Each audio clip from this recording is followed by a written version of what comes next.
there's a double standard that we have in our society that I'm not really a fan of, and it's between men and women. You see, when a woman goes around and tells people she's been sleeping with a lot of men, she usually gets labelled, a slut or a whore. But when I go around and tell people I've been sleeping with a lot of women, I usually just get labelled, a liar. Or a good paying customer.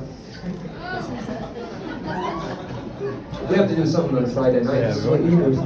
Now, we're slowly approaching this cashless society, which seems to have a few people worried, but not me really, because the only time I ever go to get cash out of an ATM anyway is usually when I'm buying something of, nefarious purpose. Something that rhymes with smushmane. But in doing this, I realised there's something we're all overlooking a little bit here, with this cashless society. And I want to share this vision with you lads of the future. Just imagine it, one day, your grandsons and your granddaughters are going to be at a house party, standing around in a circle with a little baggie of cocaine on the table. All of them with a bank card in hand, ready to chop the shit up, but not a single banknote between them to snort the shit. Now, I don't know about you, but I have a feeling plastic straws are going to be making a fucking comeback. Either that or the Tim Tam Slam is, really going up a notch, you see. But, that's all that. Now here's a fun, original take I'm sure you've never heard from a comedian before. Vegans. They're a kooky bunch, aren't they, I don't know if you have any vegan friends. If you do, sorry, you're in the same boat as me. And if you don't, keep it that way. But if you do, vegans have a habit of inviting you over for dinner, which is very nice, very lovely gesture. But why? They're always very keen. You'll go to their house, they'll invite you in, they'll tell you to take your shoes off because they're committed to being cunts now that they're vegan. And you just walk in, and then they plate you up something, and they give you, suspiciously, a vegan sausage. Now, why would vegans be giving me, not a beef sausage? These vegans, what are they at now? And they'll sit there, they're not even fucking eating themselves. They're just watching you, grinning like maniacs, anticipating every bite you take.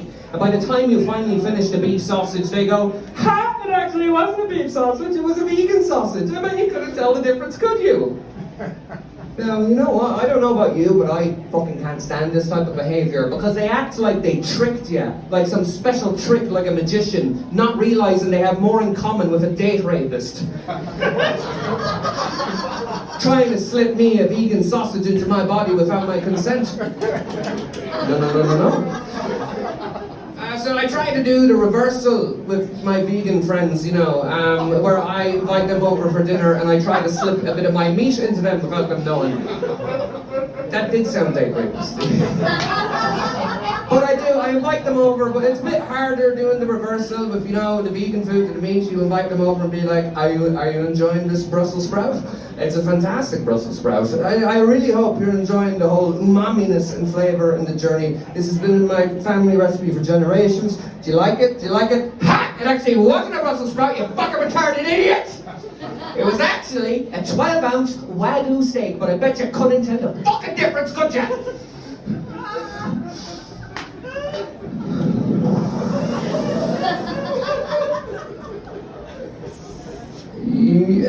Do you guys ever masturbate while you're watching gay porn and just as you're about to come, you switch to something straight just to cancel the gay out?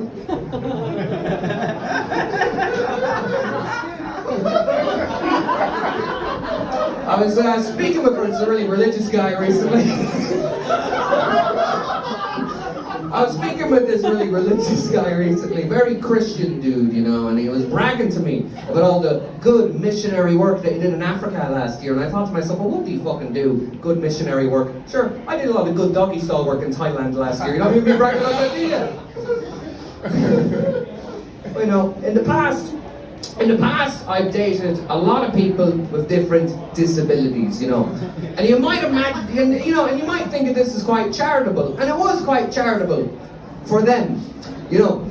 Physical and mental disabilities are the only way I get to fucking bump up in the world, But in dating people with different disabilities, there come unique challenges, like there would any normal relationship.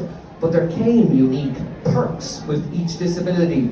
For example, dating a girl who was in a wheelchair, parking became flawless.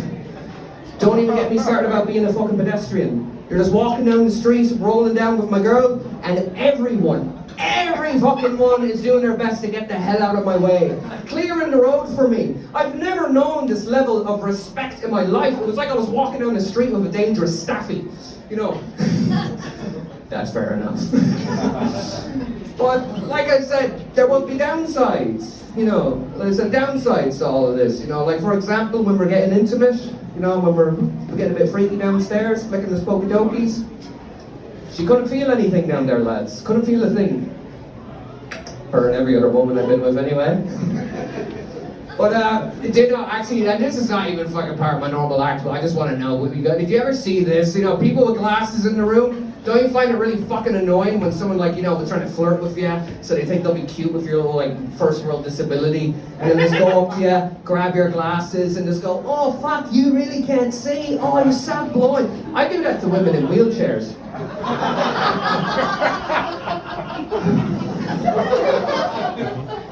Fuck dude, you can't walk. I've already accepted I'm going to hell, guys, it's fine. But the hardest, you know, the hardest part about being in a relationship with a blind girl, or let me rephrase that, the hardest part about being in a polyamorous relationship with a blind girl was getting better at doing different voices. Sometimes, you know, when she wanted to go out for the brunch, you know, I'd say Jacques Pierre from France, you know, the pain au chocolat, no, it's that's the only last one you're able to be super racist against is the French and the Irish. And then, you know, and sometimes we just wanted to fucking go to the beach or something, catch a few rides, or serious Maddie from Gosford, like getting down the M1 was fucking murder, but good day for that. And, you know, when I wanted to help her around the house, get a bit more technical, you know, like be a bit more authoritative, I'd see her as Travis from Cape Town, South Africa, you know. Like, look over here, missy, look over here, you blind bitch. If you're going to be doing your laundry, you got to keep the laundry apartheid. You got to separate the whites from the colours. You look at your blind bitch.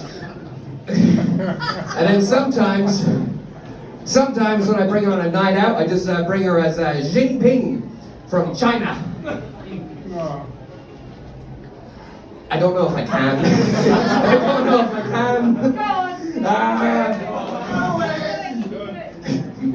You racists. But alright, I'll leave you on this one, lads. One last one before I go. A bit of wisdom, I suppose. Children, you know. Children have a fascinating habit of being brutally honest, don't they? You know, it's because they lack that social filter we've developed over time as adults. Because as adults, we know that honesty can sometimes be quite hurtful. So we learn to say little white lies like, yeah, your haircut looks great. Nah, you haven't gotten fatter. Yes, I still love you, dear. Little white lies like that. But children aren't held back by the same societal pressures as we are. So when they speak, it's from the heart and it's unedited. So unfortunately, if a child has ever felt the need to walk up to you and tell you that you're ugly, well, I'm sorry to say, but it means you're fucking ugly. Doesn't mean you have to take it lightly though. Like, ah, yeah, kid, you think I'm ugly? You think I'm ugly? Well, you know what? Give me back that juice box and get the fuck out of my van. Thank you very much, ladies and gentlemen. You have a lovely night.